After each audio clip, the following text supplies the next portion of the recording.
বর্তমানে আছি জান্নাতুল বাকিতে।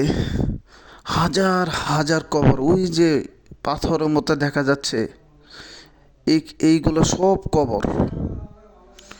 এখানে অনেক বড় বড় সাহাবীরা আছেন, তারাও আজকে এখানে শুয়ে আছেন।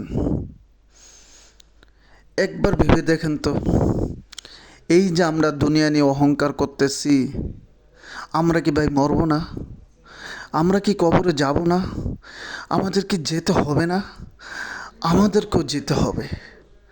তাহলে এই 2 দিনের দুনিয়াতে অহংকার করে মানুষের মনে আঘাত দিয়ে কী লাভ?